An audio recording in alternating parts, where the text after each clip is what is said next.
Hey guys, what is happening? I am back with the final volume to Power Man and Iron Fist Hardball, wrapping up Power Man and Iron Fist's journey through hell and back.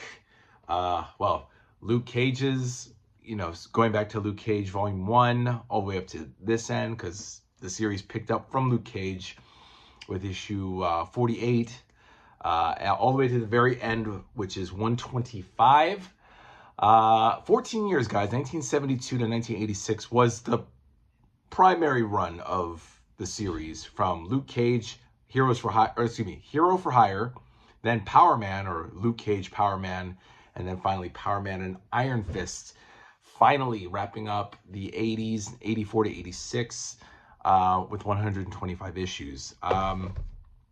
I don't know what to say, guys. I'm still kind of scratching my head as far as the ending, the very last issue, which was the double-sized finale. I'm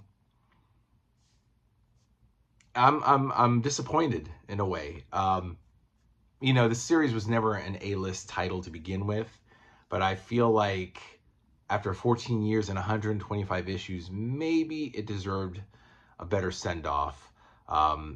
It was written by Christopher Priest, Jim Owsley, and you would think a black dude writing Luke Cage would have understood it better, would have understood the language better. I mean, he did fine. There were a couple racial issues, which I guess is to be expected, but I'm just gonna say, guys, like, he just flat out kills Iron Fist, like, mercilessly, brutally. So there's this kid named Bobby, and he's been infected with this alien rock. I'm going to spoil this for you guys, so if you don't like it, cut out now. So it starts like with issue 111, I believe. By the way, this stretches from 108 to 125, so it's 18 issues, and there's also an excerpt from Secret Wars 2, number 2.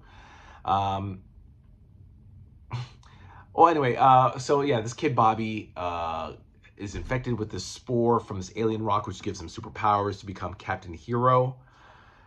And he's dying of, I guess, cancer or some disease from this rock. And the Avengers show up, and they help, create the negabands that helped Captain Marvel, even though Captain Marvel died from cancer. And the kid goes berserk and just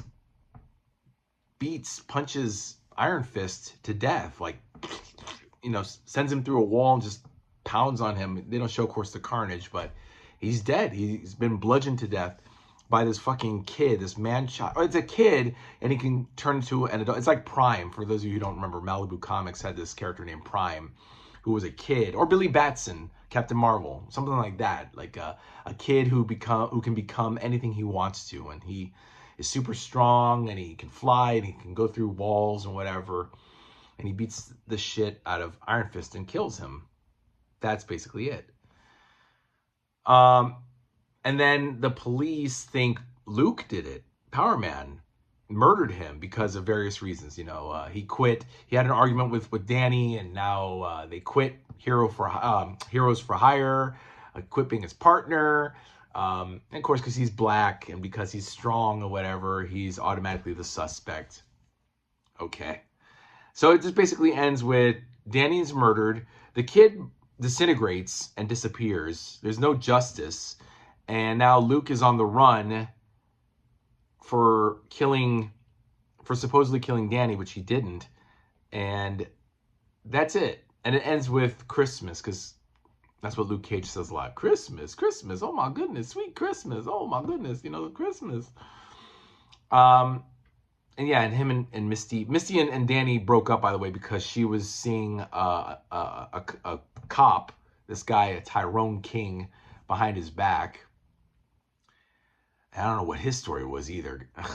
I don't know. And then John Loomis, kills Maxine, who was banging Danny.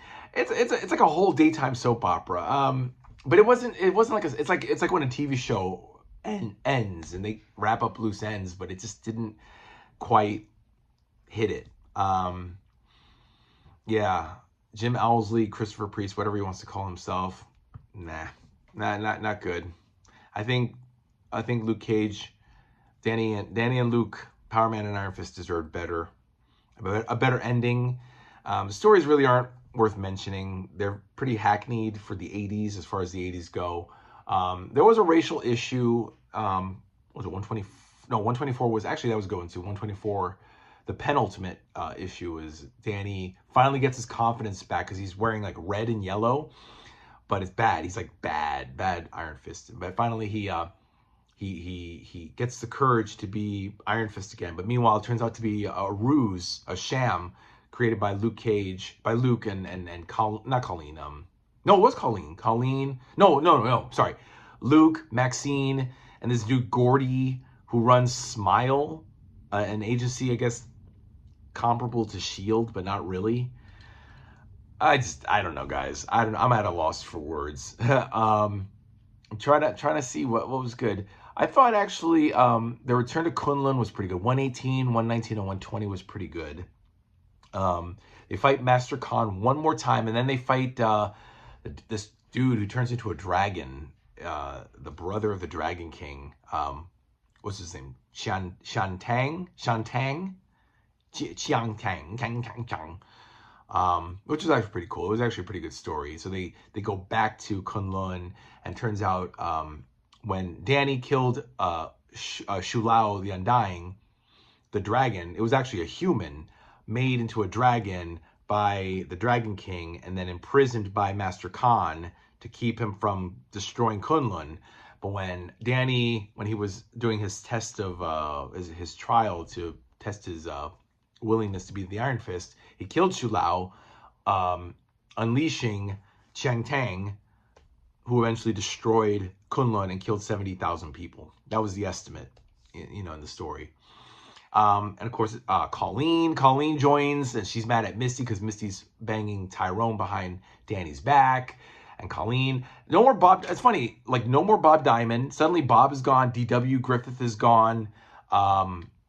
Rafe, Lieutenant Rafe's scarf is gone. Like suddenly this dude Owlsley, Priest. I hate when people change their names like that.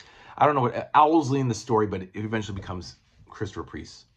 Black dude, It's a rare opportunity for black people to do comic books, whether as artists or as writers, and this dude just fucks it up.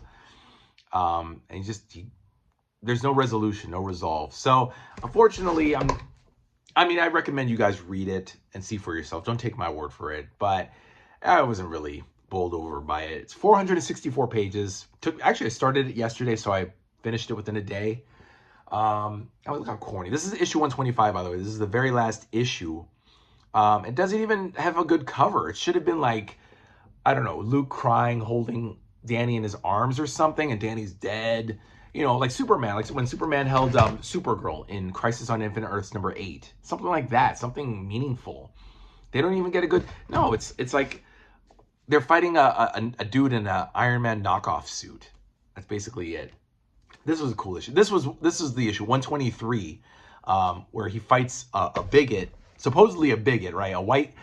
They think it's a white guy killing all these black people, but it turns out in the end, the dude is black. He's ashamed of being black. This guy, William Blake. William Blake. This is funny. William Blake, the poet. Right? William Blake was a poet. Yeah, I think so. Anyway, but he's a black dude who's murdering black cops, a black woman, her black kids, whatever. And Luke and the Falcon appears, and Tyrone King, who's also a black dude. Oh no, he says he wasn't black. I don't even know. But it's just a whole thing about how don't judge a person by its color. Don't assume anything. Stop, Luke Cage, stop being racist, And I don't know. It's just one of those things. Written by a black man, for black people, by black people. I don't know. Whatever. But that's Hardball, guys. That's pretty much Hardball in a nutshell. Danny pretty much has his whole arc with Kunlun come to an end. He becomes a true Iron Fist, rids himself of guilt. But it turns out like his friends are shamming him. I mean, or not his friends, but Luke and his girlfriend. This kid Bobby, Captain Hero, very very corny, very 80s. It's very 80s, and I'm glad it's over, but I'm also sad that it didn't end well. And I don't even know what happens to Luke. What happens? You know, he didn't get a series until what, 1992, as called Cage. I remember in the 90s he got a series called Cage. That was it. But I don't know if that was ever resolved. It's like ends on a cliffhanger. What happens to Luke now? So, all right, that's about it, guys. I'm tired. I'm hungry. I'm gonna have my dinner now. Like and subscribe, guys, or comment what you thought or what you didn't like. Makes no difference to me. But as always, guys, keep reading your epics. I read them so you don't have to, but I encourage you to do it. Oh, actually, you know what? Hey, enough of this dreariness. I just got a new epic today, guys. Came in last week, but I'm going to show it to you guys. It's kind of like what Curtis does. Curtis is a little Asian face and his glasses. He's like, look, guys, look, dope. But this came last week, guys, so I got it this week. 40% off on cheapgraphicnovels.com, guys. Check it out. It is Thor, Volume 10, The Eternal Saga. Check it out, guys. So now we have the first 12 volumes of Thor. I've not started yet on Thor, but I will, I promise, probably sometime next year.